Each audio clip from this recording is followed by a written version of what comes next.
This is Sandhya of 9th standard studying in the Holy World School.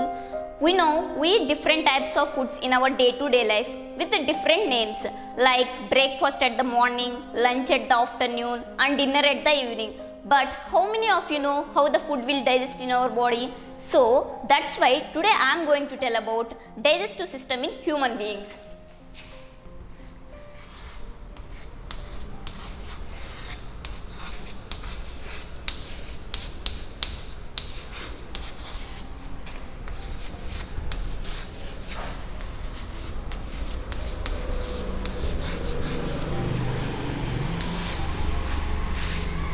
First of all, we need to know what is meant by digestion.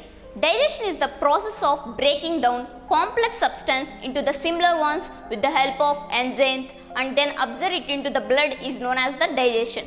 Digestive system is very complex in nature.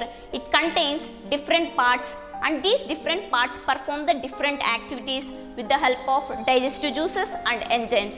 Now I would like to draw the structure of the digestive system.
This is the structure of the digestive system.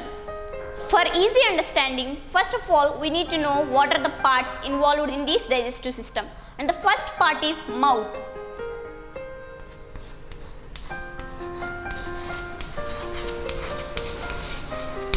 The entry point of our digestive system is mouth. This is the mouth.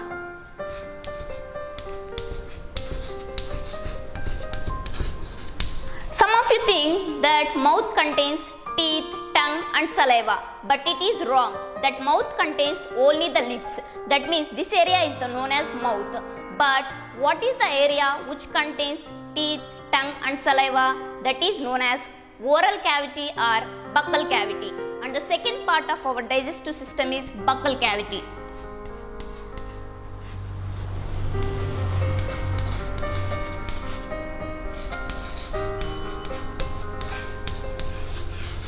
And this is the buccal cavity.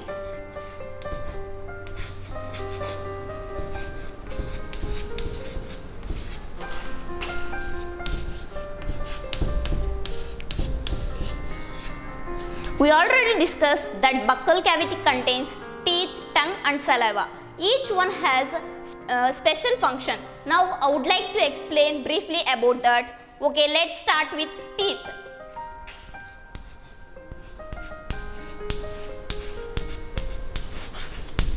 Teeth has two forms. One is temporary and next one is permanent. Temporary teeth are usually found in the infants, that means small babies. It is up to 6 months. After this temporary teeth is removed and permanent teeth is developed. And these permanent teeth are very strong and further this permanent teeth is divided into 4 types.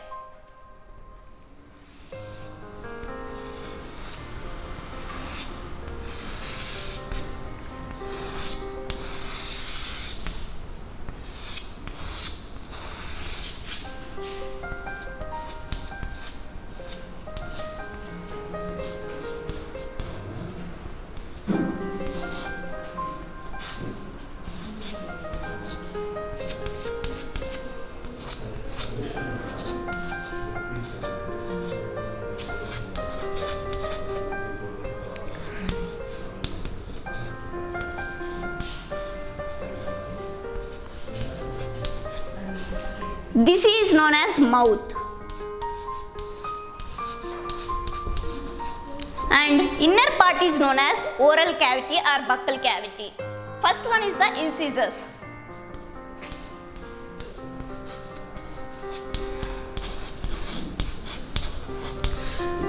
The front part of our teeth is known as incisors. This is incisors.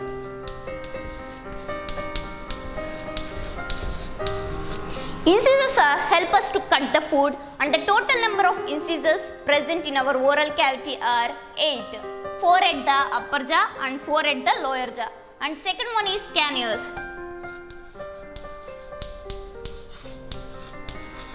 The sharp pointed teeth are known as canines. These are the canines.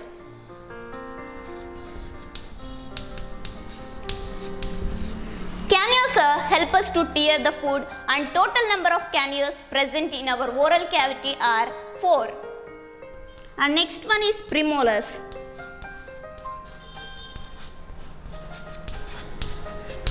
The flat border surface teeth are known as premolars.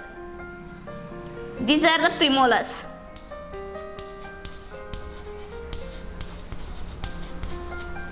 Premolars help us to crush the food, and total number of premolars present in our oral cavity are 8. And final one is molars. These are the molars.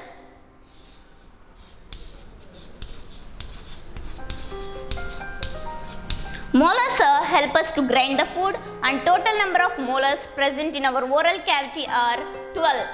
So totally the teeth present in our oral cavity are 32. This is about the teeth, and the important role of the teeth is to cut and crush the food. And next one is saliva.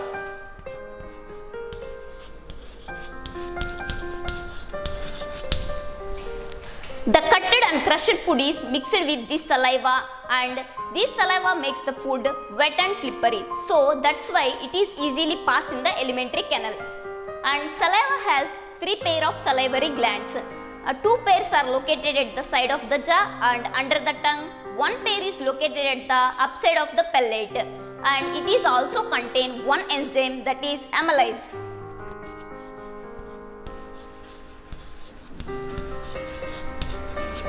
It is also known as ptyalin.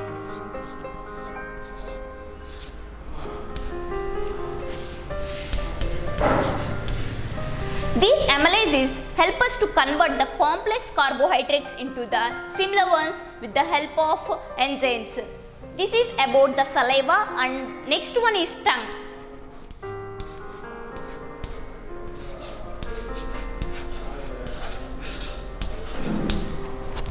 Tongue is help us to mix the food and throw the food to the next part.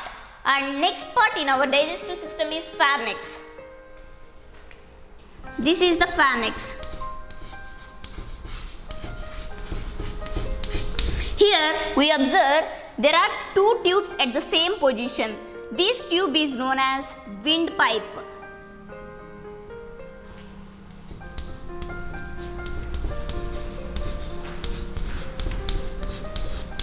And this pipe is food pipe.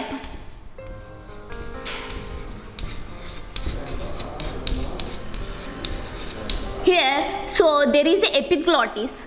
When the food is moving into the stomach, this epiglottis close the windpipe. If air is moving into the lungs, it will close the food pipe. This is the role of the epiglottis in the pharynx. Like this, the food is enter into the esophagus, and this is the esophagus.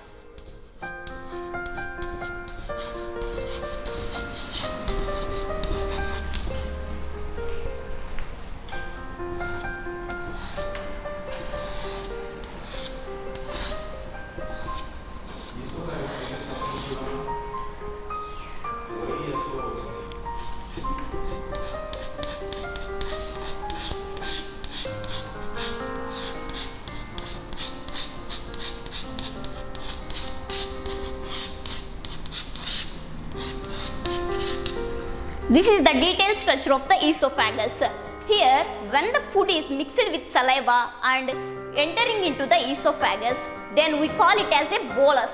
This is the bolus.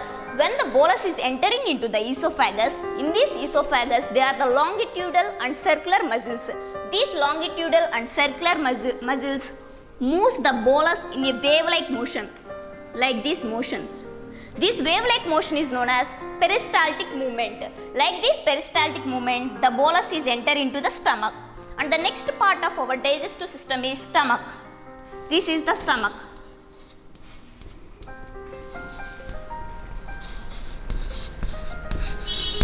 Here, internally, the walls of the stomach secrete HCl and pepsin.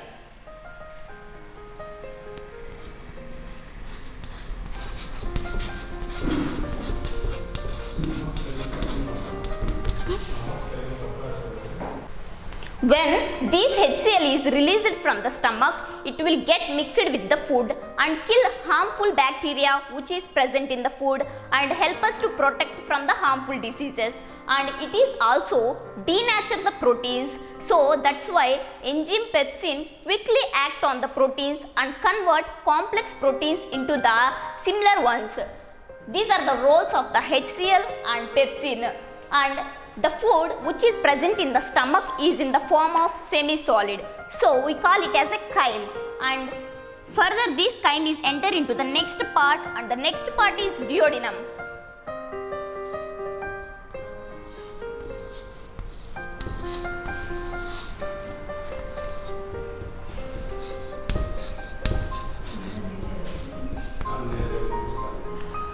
Here in this duodenum there is a ring-like muscle which is known as pyloric sphincters.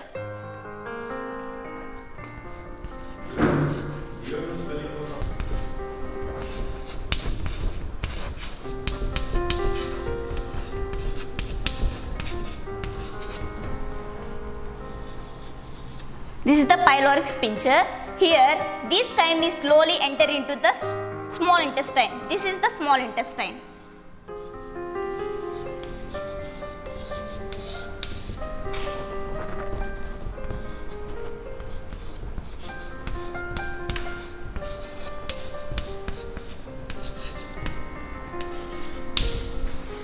Here, this small intestine is the largest part of the alimentary canal. The starting part of the alimentary canal is mouth and ending part of the alimentary canal is anus. This is the alimentary canal. Here, the length of the alimentary canal is 9 meters. And this small intestine is the further site for the digestion of the carbohydrates, proteins and fats. Here we discuss in this buccal cavity the carbohydrates are digested, and in this stomach the proteins are digested. Further, these carbohydrates and proteins and fats are digested in this small intestine by the secretion of the juices from liver and pancreas. This is the liver. And this liver is the largest gland which is present in our body, and the weight of this liver is 1500 grams. This liver secrete the bile juice. This bile juice is help us to convert the fats into the small globule-like forms. This process is known as emulsification, and this is the pancreas.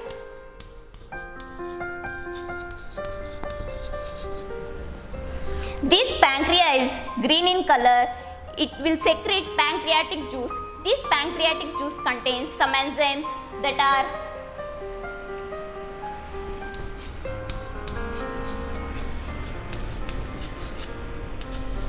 amylase,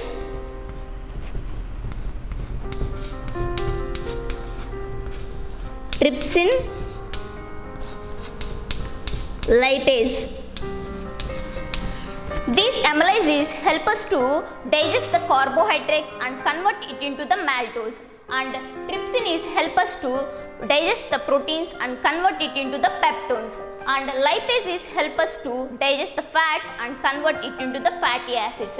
This is about the enzymes which are secreted by the pancreatic juice.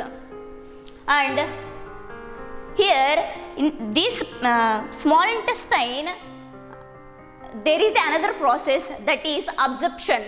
Absorption means transporting the digested materials from the small intestine to the blood is known as absorption. Here in the small intestine there is a villi. It is in the form of finger-like structures. It is also contains blood vessels and lymph vessels. First, the products of digestion is absorbed by the villi and then blood vessels and then lymph vessels. Like this, the products of digestion is transported to the blood and the remaining material is enter into the large intestine. This is the large intestine.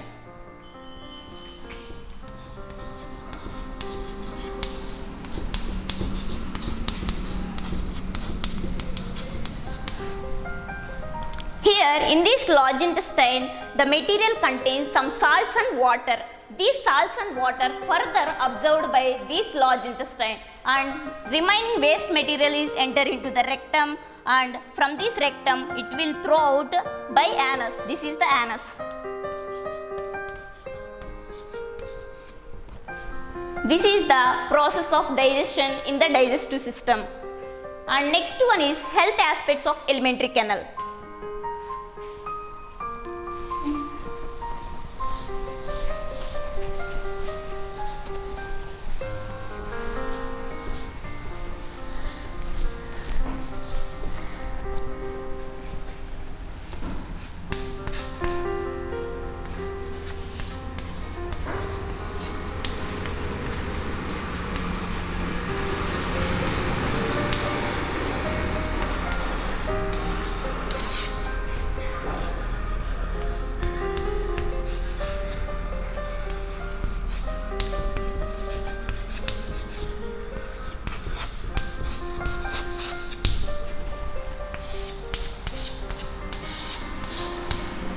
Usually, alimentary canal functions remarkable well considering how badly we treat it on occasions. Sometimes we feel sick and have indigestion problems. It leads to vomitings.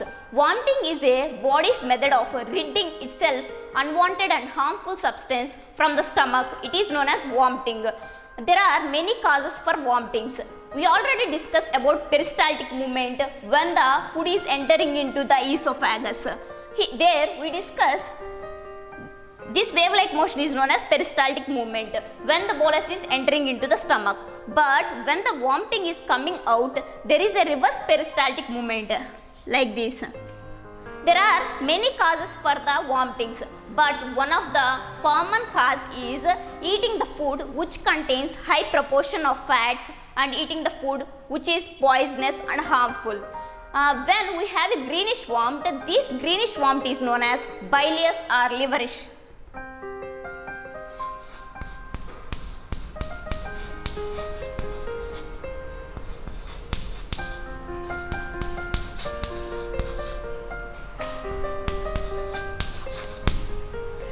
We feel bitter taste. This is because of eating rich meals for the several days.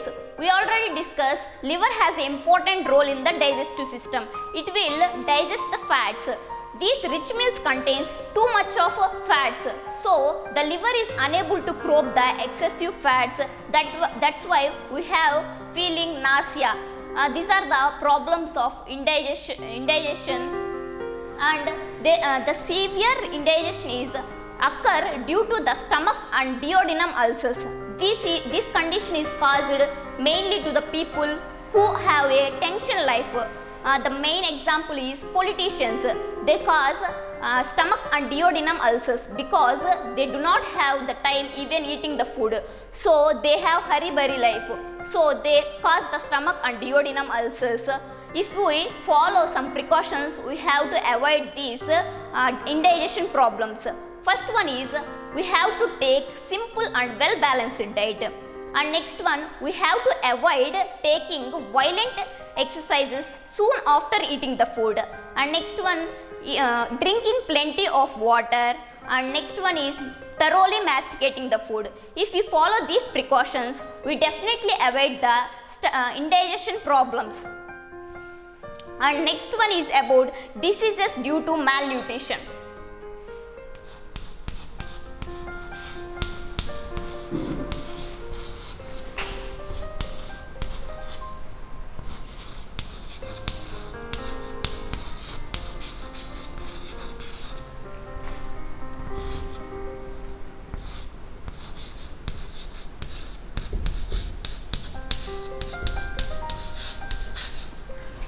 First, we need to know what is meant by malnutrition.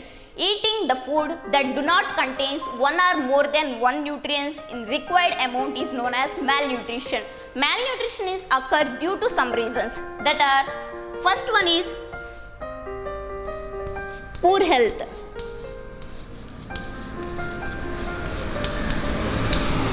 And next one is willful starvation.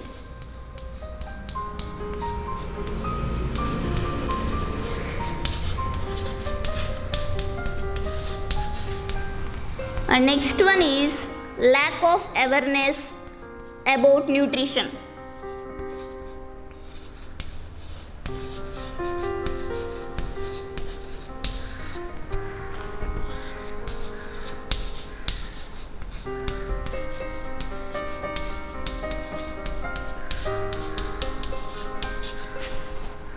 And next one is socio-economic factors.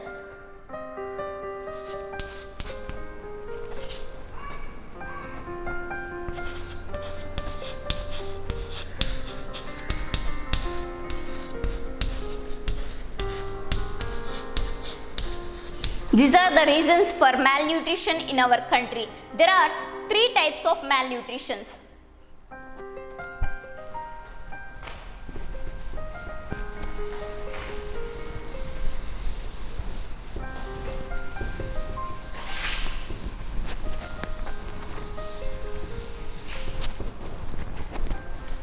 First one is protein malnutrition.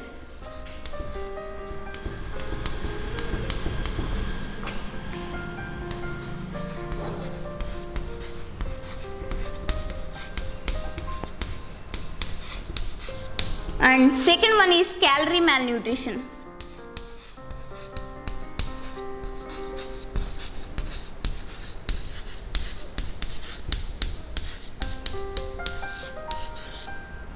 And third one is protein calorie malnutrition.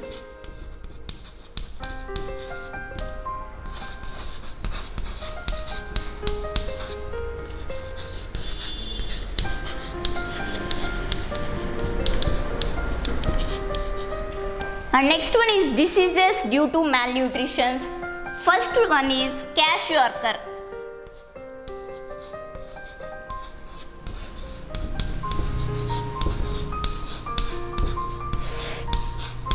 This kwashiorkor is mainly occur to the children. This is occur due to the deficiency of the proteins, and the body parts are swallowed due to the accumulation of water into the intracellular spaces. And the symptoms of this disease are flabby face, difficult to eat, diarrhea, dry skin are the symptoms of this disease. And second one is marasmus.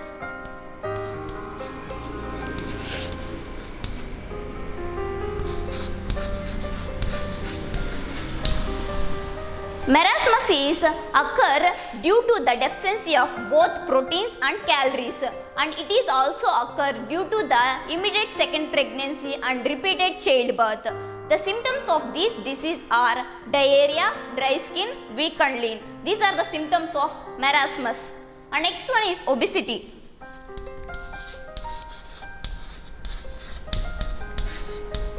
This obesity is not the disease of deficiency. It is occur due to the eating of excessive food which contain too much of calories, and it is also occur due to the heredity. And the obese children when grow, they face too much diseases like diabetes, cardiovascular problems, renal problems and gallbladder problems. These are the diseases due to the malnutrition. And next one is vitamins.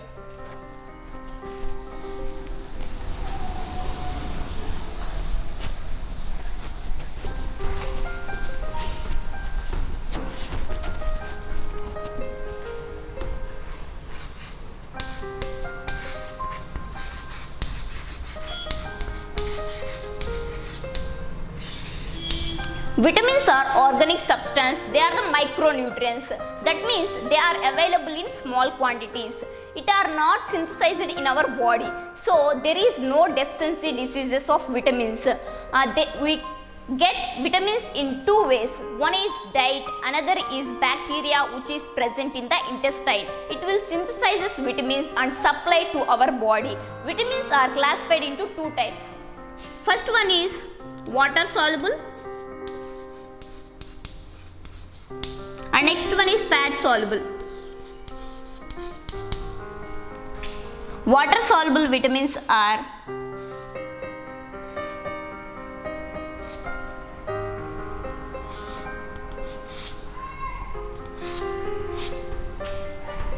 vitamin C,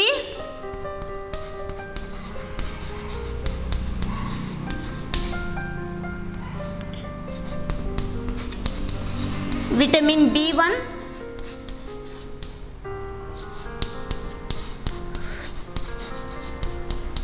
vitamin B2,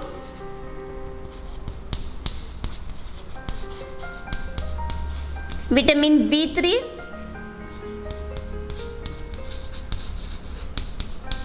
vitamin B6 and vitamin B12.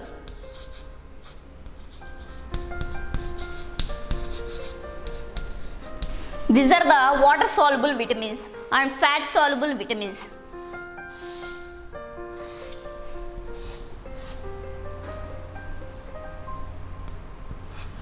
Vitamin A, vitamin D, vitamin E and vitamin K. These are the fat soluble vitamins. Thank you for giving this nice opportunity.